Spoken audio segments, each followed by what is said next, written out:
bienvenidos a Paredro, el podcast de libros, autores y demás actores del mundo literario. Hoy grabando desde el edificio científico del Jardín Botánico de la 19ª Fiesta del Libro, en este espacio tan bonito que ha desarrollado con fama, que se llama Franja Podcasts, en la cual, siempre pensando en la formación y promoción de lectores, nos invitaron a algunos de los podcasts a hablar con autores internacionales para no solamente apoyar los podcasts, sino también pues generar este diálogo en el que podamos ver. Y en este caso yo estoy muy contento de estar hablando con Begoña Ugalde, chilena, que nos estará acompañando el día de hoy. Begoña, bienvenida. Muchas gracias, estoy muy contenta de esta invitación.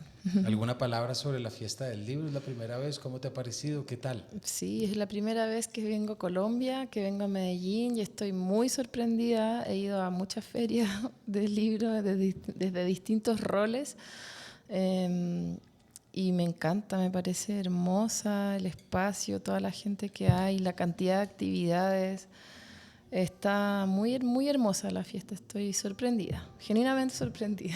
Pues mira que esta es mi tercera o cuarta vez acá y creo que esta vez es lo que más lindo me ha parecido, porque además hermosa. La idea que sea en el Jardín Botánico, que sea gratuito también, eso es muy importante, sí. Pues hace que todas las actividades y la gente caminando por ahí, ¿cierto? Sí, viendo. Sí. Y además tantas familias, madres con sus hijos, un tema que es inevitable no pensar, ¿cierto, Begoña? Cuando hablamos de tu colección, sobre todo pues de tu obra, pero sobre todo de tus colecciones de cuentos, como lo son Es lo que hay, publicado en Alfaguara, y Economía de Guerra de Pez Espiral del 2023. Y creo que no hay otra forma de arrancar preguntándote por tu obra que acerca de la maternidad y la forma como eres capaz de llevar la experiencia de la maternidad a la escritura. No solamente a la escritura, sino a las tramas y a los personajes que desarrollas. Tú has dicho en otras oportunidades que haber sido madre a los 22 años marcó no solamente tu vida, eso es obvio, a todos los padres nos pasa y a las madres, pero sobre todo tu oficio. ¿Cómo transformó esa experiencia, esa idea del tiempo creativo de la escritura, y de qué manera ser madre de alguna manera, no quiero decir condicionó porque suena un poquito forzado, pero sí empezó a generar unos temas y unos intereses que terminaron volcados en los personajes sobre los que vamos a hablar? Sí, sí, es una pregunta interesante para mí, al menos porque la he ido reformulando esa respuesta a través de los años, pero como a grandes rasgos te podría decir que, claro, cuando fui madre, que para mí tiene que ver no solo con haber, o sea, desde el momento que quedé embarazada, digamos, yo era una estudiante de literatura, donde estaba ahí como viendo qué hacer, me gustaba mucho el teatro, escribía poesía, me gustaba mucho leer, pero no me interesaba mucho la vida académica. Entonces, cuando tuve a mi hijo, estaba haciendo mi tesis, en ese momento estudiaba en la Universidad de Chile, y claro, fue todo como, la biblioteca estaba cerrada, me acuerdo, la estaban arreglando, remodelando, y yo tenía que ir a otro lugar a buscar mis libros, y como todo este proceso de investigación de la tesis, que fue interesante porque la hice a partir del teatro, de una obra de Ana Archa, que es una dramaturga chilena, y de Ana Corvalán. Bueno, lo que quiero decir es que me hizo enfrentarme a la pregunta realmente qué quería hacer con mi tiempo, porque lo que hace la maternidad o la paternidad, y sobre todo la maternidad, es que te aprieta el tiempo, ¿no? La cantidad de tiempo que dispones para ti, para el placer, para el ocio, etcétera, se reduce claramente. También trae muchos regalos y momentos hermosos, pero es evidente, por eso mucha gente decide no tener hijos, muchas artistas deciden no tener hijos, porque es un tiempo que riñe, ¿no? El tiempo creativo con el tiempo de la crianza. Entonces, en ese momento yo tenía que decidir un poco qué hacer, y dije, no, mire, si yo tengo tiempo para escribir, si llego a sentarme a escribir, va a ser escribir cosas que quiera escribir. O sea, no quiero escribir papers académicos. Y fue como que me aferré a eso, y es como una paradoja, porque claramente el camino académico es más seguro y es más claro y, no sé, es más estable tal vez, pero yo dije, no, si yo puedo aquí volver a concentrarme en mis cosas, va a ser desde un lugar creativo. Y al mismo tiempo, y por eso digo que lo he ido reformulando, creo que la experiencia de cuidar a otro, de estar muchas horas en silencio, desde amamantando o cuidando o simplemente estando con una criatura pequeña, te te genera un estado introspectivo, es como corporal, emocional, física, espiritualmente, te lleva a otro lugar, ¿no? Es como, para mí realmente fue como eso, como una mutación muy poderosa. Hace poco leí un libro de Maggie Nelson que se llama Los Argonautas, no sé si lo has leído, que está muy bonito, donde ella, bueno, ella decide tener un hijo con su pareja, que es un hombre transmasculino, entonces están ambos transicionando y ella dice, no hay nada más queer que el embarazo, como esa mutación, ¿no? Como no hay nada más raro corporalmente. Y creo, claro, ahora me doy cuenta que todo eso también me dio un montón de regalos, me amplió la visión, me hizo conectarme con la vida y como con la realidad desde un lugar muy diferente. Y ahora soy capaz de ver que claro, que fue también una llave, ¿no? Como a mí misma y al mundo y a entender una experiencia muy radical. Sí. Ahorita te voy a preguntar por esa experiencia radical y cómo se ven las situaciones, como decíamos, de los personajes, pero hay algo que me llama la atención.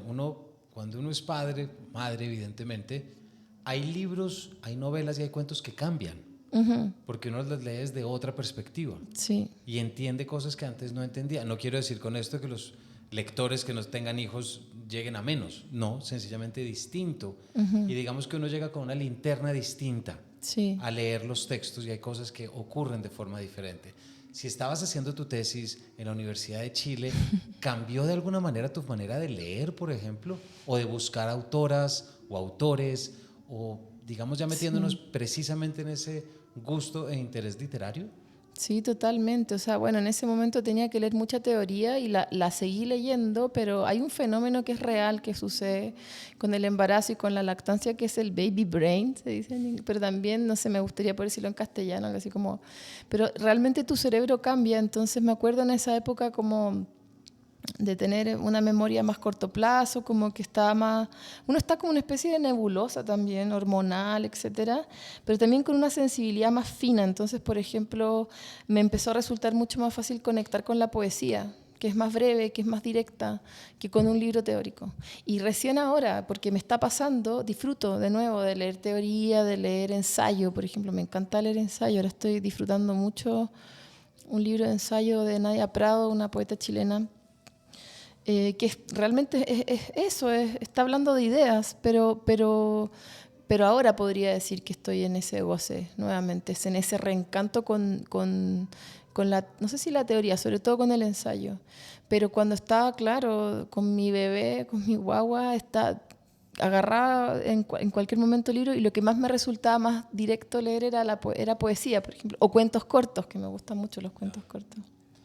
En el momento en el que tú decides o algo decide por ti que vas a empezar a escribir sobre no quiero decir sobre la maternidad, porque no es eso, sino que la maternidad fuera, digamos, un río subterráneo de todos o la gran mayoría de los cuentos, por lo menos de eso es lo que hay. Hay algo que a mí me gustó muchísimo y es que hay una perspectiva frente a lo narrativo en el que no estás endiosando la maternidad, pero tampoco la estás juzgando. La estás tomando como un elemento que transforma la realidad y que pone unas dificultades y da otras facilidades.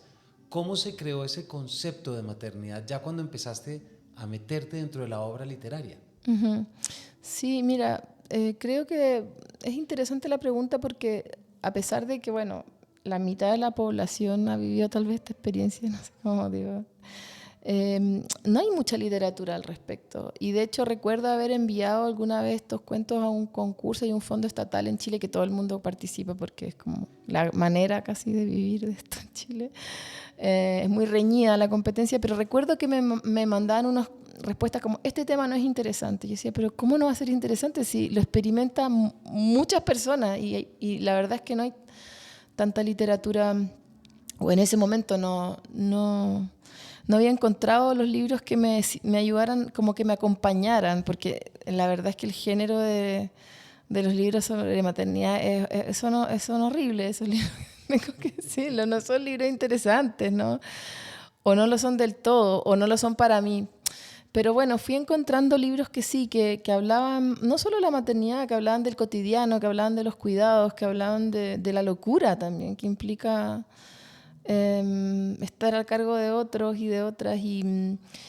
Y me pasó también que en un momento entendí desde mi feminismo, porque yo soy feminista y me gusta decirlo porque, claro, es una reivindicación también, que la maternidad también es un espacio político, que también se puede maternar con placer, que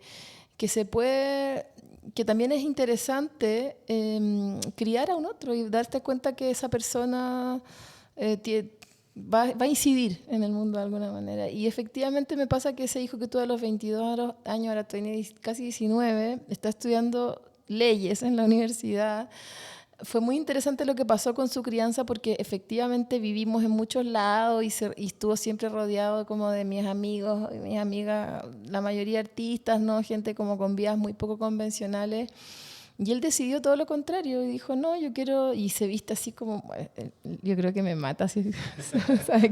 No le carga que hable de él, bueno, pero es interesante ver cómo también tú vas poniendo ahí tus semillas, ¿no? Y ahora él es un chico como, bueno, lee un montón, ha leído libros que ni yo he leído, así como que tiene una capacidad lectora impresionante desde muy pequeño, pero tiene otro camino y decidió un camino mucho más formal y es un espejo como que está todo el rato mostrándome también quién soy y es precioso, o sea, para mí ahora tener un hijo de esa edad es como, wow, no lo puedo creer, ¿no? Es como, de verdad me llena de luz estar con él, siempre es hermoso acompañarme de él. Bueno, ahora no vivimos juntos, eso ayuda también, porque él se fue a vivir a otra ciudad para estudiar su carrera, pero a lo que voy es que ahora que ya llevo más tiempo criando me doy cuenta de que a pesar de que es difícil y cansa y tal, es potente criar personas donde uno son aliados al final y también son personas en las que uno puede confiar. Yo al menos confío mucho en él, no sé. Me parece que también algo se puede cambiar ahí generacionalmente. Y lo digo porque, bueno, llevándolo al plano más literario, que tal vez eso es interesante en el contexto de esta feria, en Chile hubo un momento en que hubo toda una generación, que no sé si sabes, pero se tituló como La literatura de los hijos, ¿no?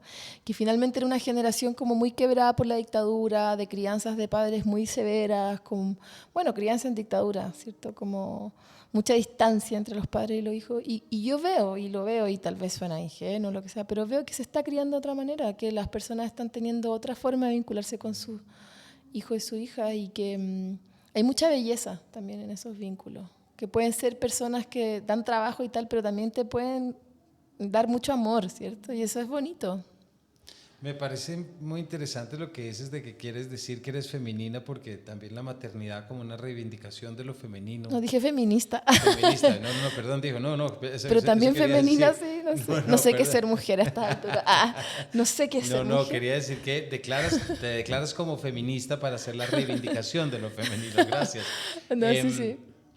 Porque fíjate que también hay una hay mucha producción de los últimos años también, incluso desde el Me Too 2016, 2017 Ajá. y anterior, en la que precisamente lo que se busca es, no quiero poner un adjetivo, pero sí presentar otra visión de la maternidad. Sí. Yo conocí desde hace mucho un libro que es el de Rachel Cusk, de A Life's Work on Becoming a Mother, que creo que es traducido por Libros del Asteroide, si no estoy mal, en el cual hay una postura de la maternidad completamente distinta en que todo este cambio queer de lo corpóreo se rechaza radicalmente. Ajá. Y es como la idea de cómo van a decir que es rico que uno le crezcan las tetas y se le vuelva así. Yo lo leí mientras el primer embarazo de mi esposa. Y también está, por ejemplo, de Lina Meruane, ¿no? Sí, contra los hijos, claro. Contra los hijos. Sí, ¿no? sí. ¿Cómo te relacionas tú con esa literatura? Y no me interesa o sea, no te estoy pidiendo un activismo, para nada. Pero ¿cómo la entiendes o cómo la lees?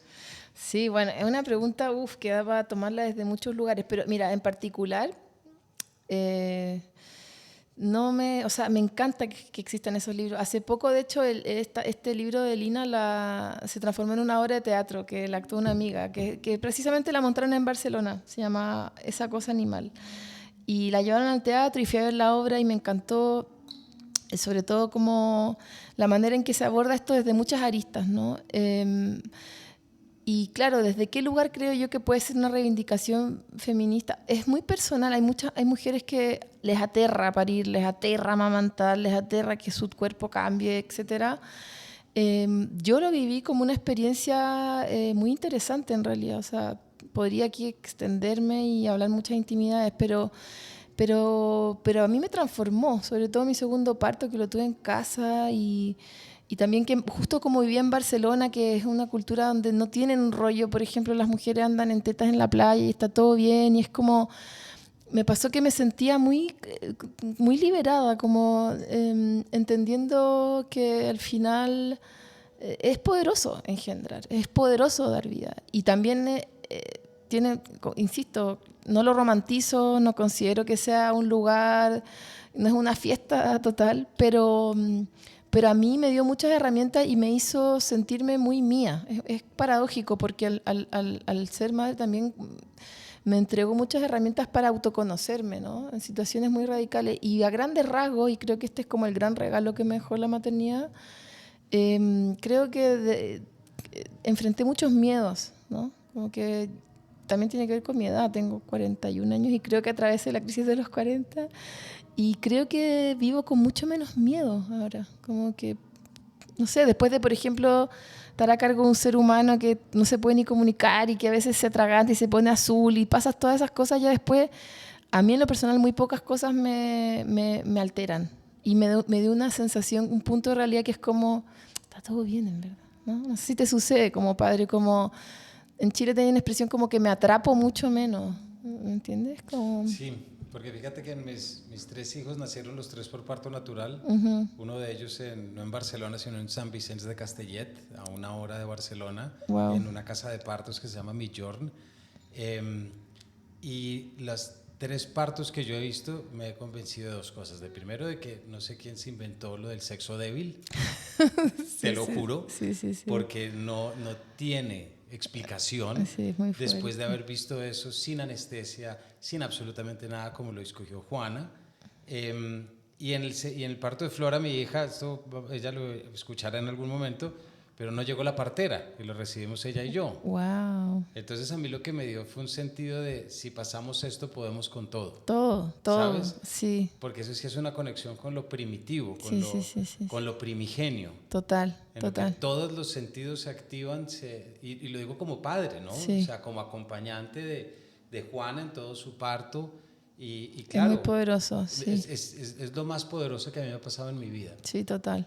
Sí, y si queremos así como insistir un poco en eso, yo sé que hay movimientos, por ejemplo, porque claro, yo digo soy feminista, pero hay feminismos y eso a mí me encanta, hay una diversidad ahí y yo creo que está súper bien que exista eso.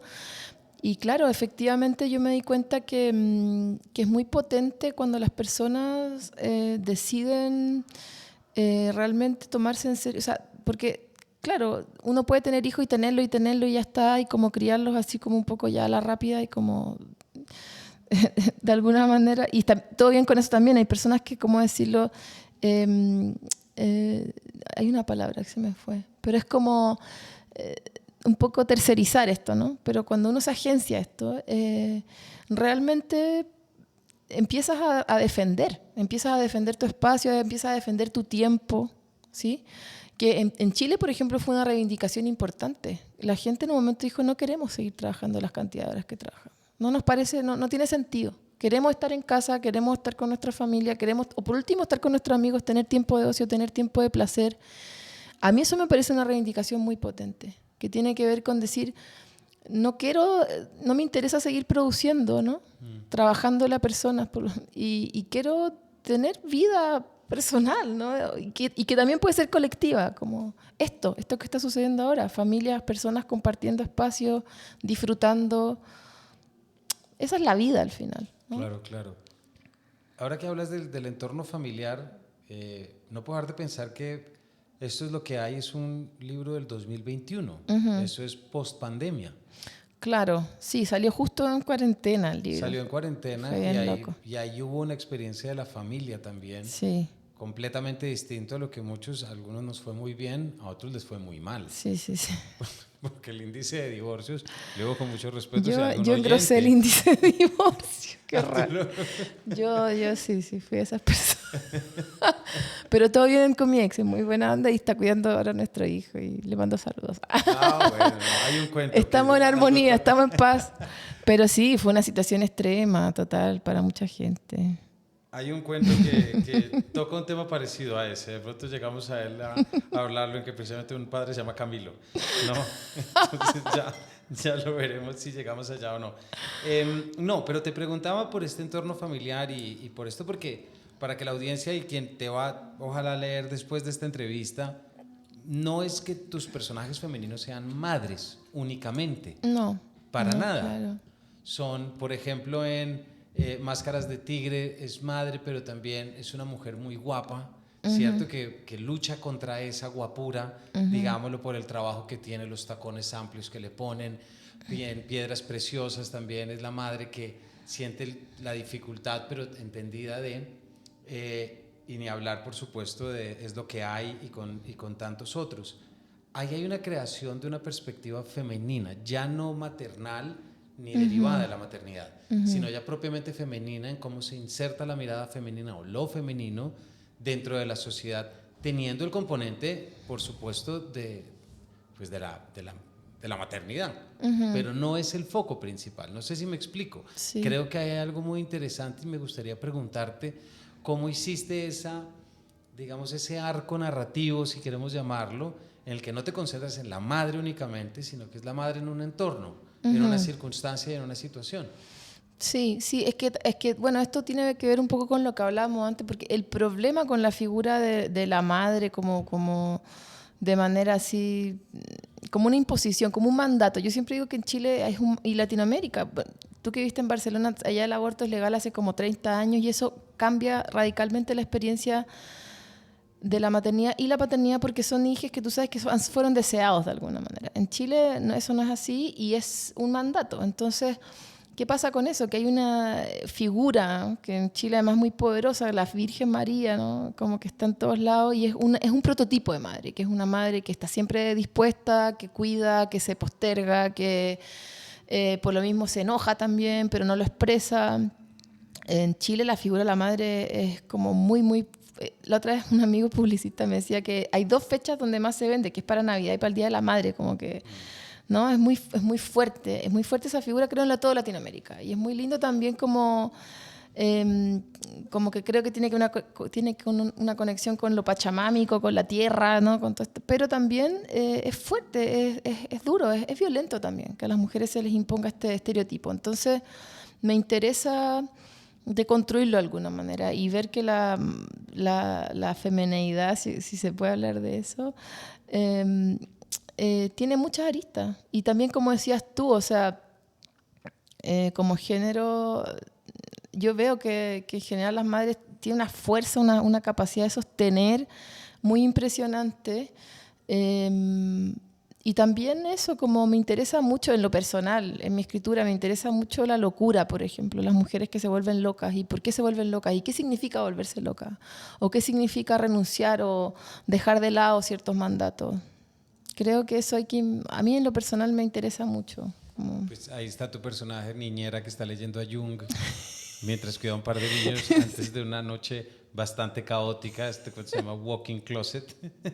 Porque muchos de tus personajes femeninos en la mitad de los cuentos tienen un momento de reflexión profunda. Ajá. En el que caen en cuenta de algo y se preguntan por algo. ¿Será que esto es lo que vale la pena?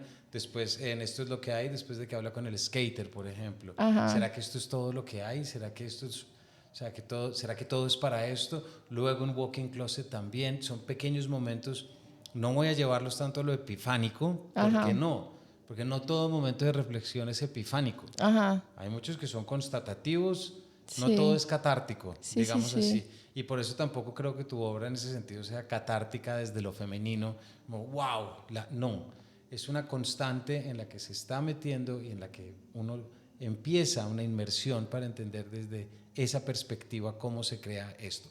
Pero me interesa preguntarte, acabas de hablar de la ciudad de Barcelona, tú como yo estuvimos en la Pompeu Fabra, tú hiciste el máster en creación literaria con Jorge Carrión, a quien saludamos, quien ha estado también en Paredro, por si lo quieren escuchar, y Barcelona también es una ciudad que tú creas, y aquí me alejo un poquito del tema y la perspectiva de maternidad, aunque siempre, por lo general son madres y tienen relación, pero hay algo muy interesante ahí porque hay una construcción de la ciudad de Barcelona, pero desde la perspectiva del estudiante extranjero. Sí. Y hay algo muy chileno, por obvios motivos, pero que incluso está en palabras, está en formas de expresión, es algo que no tapas, digámoslo así, sino que uno siempre se da cuenta que está con personajes chilenos viviendo o intentando vivir en Barcelona.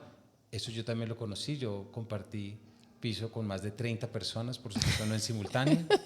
Entonces créeme que entiendo muy bien la diversidad y las problemáticas y todo el tipo de compañeros de piso que uno pueda tener, pero ¿por qué no nos cuentas un poquito sobre esa creación? Porque Barcelona es una ciudad muy importante y siempre lo será para los latinoamericanos y también para la creación latinoamericana. Sí, bueno, claro, yo tenía muchas ganas de vivir en otro país, pero como dice Enrique Lin, tiene un poema que se llama Nunca salí del horroroso Chile. Y al final yo creo que sí, o sea, yo cuando vivía allá me sentía como en una especie de sueño, pero no en un sueño, suena medio ridículo, pero en el fondo era todo muy... Y vinculándolo con lo que decía antes, había como un extrañamiento, ¿no? Y me pasa que ahora, por ejemplo, que volví a Chile y que vivo en Valparaíso, que además es una ciudad que no es la capital, soy capaz de ver los latinoamericanos que somos. O sea, como realmente, aunque Barcelona es una ciudad que es muy multicultural y no diría yo que es como tan... no parece tan europea de algunos. No, creo que entiende a lo que me refiero. No sé, no es esta Europa donde todo funciona. Sí, sí. Sí, es una ciudad donde en realidad las cosas están muy bien pensadas y efectivamente hay uno siente una especie como de sostén, ¿no? De parte del sistema, como las escuelas funcionan muy bien, o para mis estándares funcionan muy bien, la salud, qué sé yo, la biblioteca, la piscina, la playa, me encantaba mucho ir a la playa. Y fue una ciudad que me entregó, claro, esta sensación de que la vida no tiene por qué ser tan difícil, ¿no? Como que puedes ir en bicicleta a la biblioteca y encuentras los libros que quieres y si no está ahí te lo piden de otra biblioteca. Entonces sí, y conocí gente muy linda y hice muchas cosas cuando estuve ahí, como que en poco tiempo, bueno, con mi ex teníamos una editorial y participé de muchas cosas, fue como bien potente. Siento que es una ciudad que te estimula y te lleva... si quieres, si lo deseas, es como que te agarra y como que de alguna manera como que te potencia, ¿no? Como que te empuja, es muy estimulante. Y en ese sentido fue hermoso, leí un montón, nada. Y por eso aparece también, pero al mismo tiempo, y por eso decía lo de que nunca salí del horroroso Chile, yo siento que finalmente hay una especie de... cosa que no se puede evadir cuando uno nació en Latinoamérica. Esa mirada, ese extrañamiento, ese darse cuenta también que dentro de todo este bienestar, yo nunca dejé de ver lo que, no sé, el chico de la verdulería que se llamaba Ali, que venía de Bangladesh, una vez conversé con él y llevaba 8 años viviendo en Barcelona y nunca había ido a la playa, o sea, él trabajaba de lunes a lunes y como que también está toda esa esfera, ¿no? De personas que migran, no como migran los estudiantes, sino que migran realmente porque no puede. Un trabajo que hice allá fue que hice talleres de literarios para migrantes, con un colectivo de 2 chicos colombianos muy fantásticos, Gigi Ríos y Diego Galarce, personas increíbles, que allá tienen este grupo que hacen talleres literarios para migrantes, en Palabras se llama el colectivo. Y claro, puedes estar en contacto con realidades muy duras, gente que se escapaba de sus países porque los iban a matar, o sea, como, ¿no? O porque no tenían que comer, como que también estaba eso y fue muy potente como para abrir la visión. Pero eso, al final uno regresa y también me siento muy cómoda ahora en Valparaíso. Me encanta estar ahí y siento que es una ciudad también que me entrega un montón de imágenes, de información, no sé. Creo que son etapas hermosas, pero no idealizo mucho Europa. Está guay, está bonito, pero me encanta estar acá también, no sé. Ahorita decías que Barcelona da la oportunidad de uno decir la vida no puede ser tan difícil, y es verdad, pero yo me acuerdo de una amiga, cuando llegué a Barcelona, lo primero que me dijo es ten mucho cuidado porque Barcelona es como una planta carnívora. Wow. Cuando menos cuenta te des, te va a tragar y no te deja salir. Y conocí mucha gente que le pasó eso. Sí. Y en tus cuentos y en tu cuento es lo que hay. Eso es también lo que pasa. Por eso me pareció tan... No solamente la expresión es lo que hay, es una expresión muy catalana, no sé si española, debo confesarlo, pues sí es muy catalana y es esa resignación a, pues bueno, pues vamos con esto. Sí. pero siempre está debajo la idea de esta casa donde vive la narradora con Federico el esposo, con Dalia la hija, que aparece además en la quinta, sexta página, ¿cierto? Como que de repente está, y es la chica que está intentando escribir su tesis doctoral, pero todo lo que lo rodea, todo lleno de, por supuesto, chilenos, es esa otra faceta de Barcelona en la que la vida puede ser tan fácil que ya no hay una vida y se deja solamente como un deseo inmediato, y eso, por supuesto, conlleva venta de drogas, etcétera, etcétera, dentro de la narrativa y en casos reales. No quiero sonar moralista, ¿no? Sí. Sino que es así. Creo que ahí haces una creación de ambiente muy potente y una radiografía que creo que, me atrevo con mucho respeto, de si tenemos algún oyente catalán, eso no lo podría escribir un catalán. Eso solamente lo puede escribir un migrante latinoamericano que se da cuenta de las dificultades, del racismo por ser mensajero, por ser domiciliario de comida, como es el personaje, de todos los atropellos y esas necesidades. No sé si esto te suena de algo. Sí, totalmente. Y creo también que, a ver, me parece, y esto lo digo ya como también en el contexto de esta fiesta y todo, a mí me interesa mucho la literatura que se está haciendo acá, mucho. O sea, siento que lo que se escribe desde Latinoamérica es impresionante y ellos lo saben, o sea, valoran mucho también. A mí las autoras que más me gustan ahora son latinoamericanas, esa es la verdad. Conocí poetas fantásticas, Lola Nieto, no sé, por ejemplo, una poeta hermosa. Hay gente haciendo cosas muy lindas allá. Sara Torres también me gusta mucho lo que es. Pero no sé, leo a Camila Sosa, leo a Gabriela Wimmer, quedo loca, o sea, es como wow. Y toda esa fuerza es porque también hay una mirada muy compleja de la realidad que... ¿no? Es otra comprensión de las cosas también. Y podría enumerar a muchas más amigas, no sé, mis mismas, Arelis Uribe o Daniela Catrileo, Natalia Rojas, amigas que están allá en Chile escribiendo. Y así, podría enumerar a muchas. Pero creo que esa visión, ¿no? De que es como que está en Latinoamérica, te completa el mapa. Porque realmente allá se genera un efecto burbuja donde está todo bien igual, está todo bien. Y también vi mucho, y me divertía verlo, como síndrome Peter Pan, ¿no? Uy, es que eso es lo que más dicen, esa es otra. Es que ¿no? es verdad. Y gente que tiene 50 años y vive en un piso con 5 personas y anda en bicicleta y toman cerveza. Y está todo bien. Y no quiero sonar moralista. Creo que está bien que haya gente que decida, y en Valparaíso pasa también, es una ciudad súper bohemia, pero también hay una cosa que es como, no sé... Hay un estancamiento, creo, te puedes quedar muy pegado en eso también. No sé si concuerdas con este diagnóstico. Absolutamente. Y eso es algo que ningún latinoamericano en su país se puede dar el lujo de. Claro. Porque no hay un sistema de bienestar. Entonces te tienes que guerrear. Exacto. Y no va a haber un Estado que detrás te va a dar el paro, que te va a pagar. El paro es el dinero que pagan a los desempleados. No, eso no va a pasar. Entonces, aquí en Colombia se llama la ley del rebusque. Ya, mira. Y es que si no tienes, te lo rebuscas. Claro.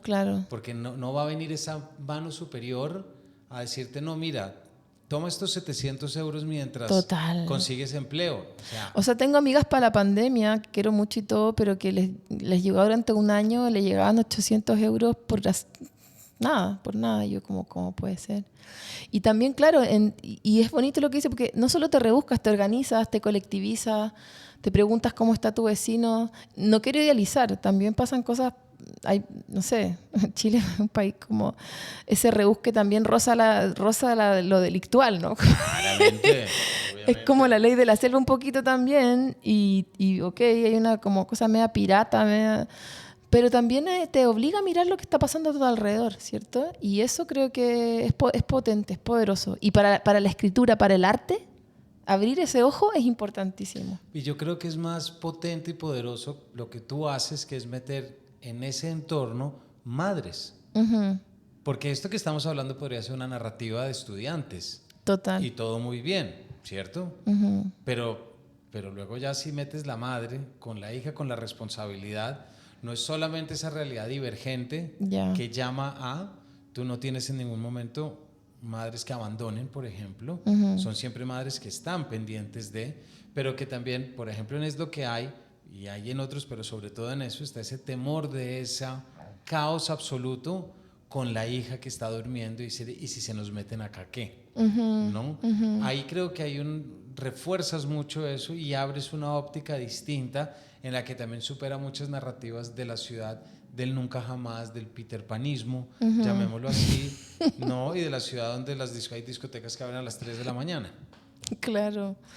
Sí, es que finalmente estar a cargo de otro, lo mismo que te decía antes, te obliga a salir de tu propio... Y con esto, insisto, no quiero idealizar, pero sí te obliga a mirar fuera de ti, ¿no?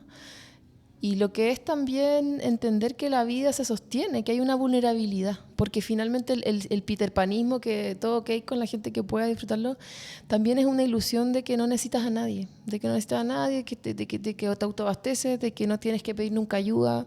Y tengas o no tengas hijos, somos vulnerables, y a mí me parece precioso ese rasgo de la humanidad, que seamos personas vulnerables, que nos necesitemos, porque en realidad nos necesitamos, ¿sí? Hay un cuento que ya mencionamos, que es Walking Closet, por ejemplo. Y es de la chica que no tiene hijos, pero que tiene que fungir un poquito de madre durante 2 días, con todos los caos con todo el caos que eso representa y con absolutamente todos los puntos. Y también está, ya habíamos hablado de Máscaras de Tigre, y también Nochebuena, que es el que había reflejado pues, hace un rato. Quisiera, en los minutos que nos quedan 5 minutos todavía, ¿cómo hiciste a lo largo de esta colección y de esta antología de cuentos para imaginar distintas perspectivas de esa maternidad? Y porque creo que si es una novela, hay una elección técnica que te permite, listo, entonces voy a escribir la novela sobre esta maternidad. Pero una selección de cuentos te obliga a visitar desde distintos ámbitos esa misma condición, a veces más clara, a veces no tan clara. ¿Hubo algún propósito en eso o sencillamente te salió desde experiencias propias, de lecturas o imaginaciones varias, o todas las anteriores? Sí, un poco todas las anteriores. Cuando salió este libro, que bueno, ya salió hace un tiempo, estaba media desconectada de este libro, pero ha sido bonito revisitarlo. Hay gente que me dijo como, ¿eres tú? Con muchos no, como que claro, como que siempre el mismo personaje, y puede sonar una crítica dura, pero la verdad ahora yo lo veo como que como esta capacidad que tenemos las personas de desdoblarnos, ¿no? Y también de ser muchas personas. A mí me encanta esa posibilidad.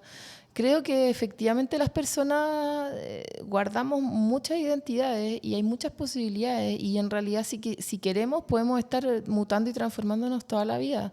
Y creo que muchas crisis personales o crisis que tienen las personas, valga la redundancia, son por no aceptar eso, porque estamos siempre cambiando, y ese libro un poco fue eso, como explorar el espectro de posibilidades que tiene este rol, digamos.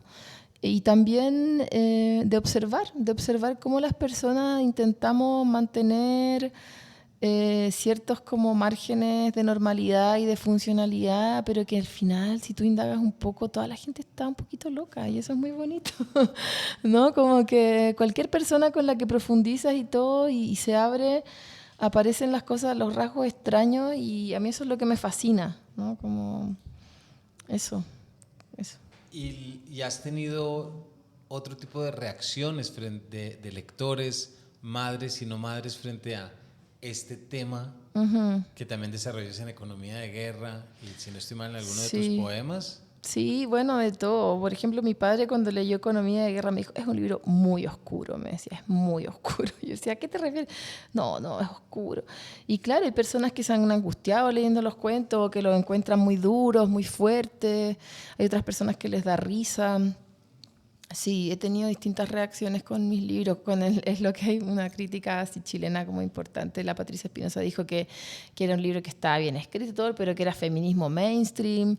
No sé, de todo. Y a mí me divierte eso. También con el tiempo, un poco lo que te decía antes, como que he aprendido que se trata de pasarlo bien igual, de que no hay que sufrir con la recepción de los libros. Sí, pero no puedo estar de acuerdo con feminismo mainstream, porque creo que precisamente es lo contrario, con todo respeto de la crítica, porque creo que... Es que es pesadita, pero la queremos, pero es pesadita.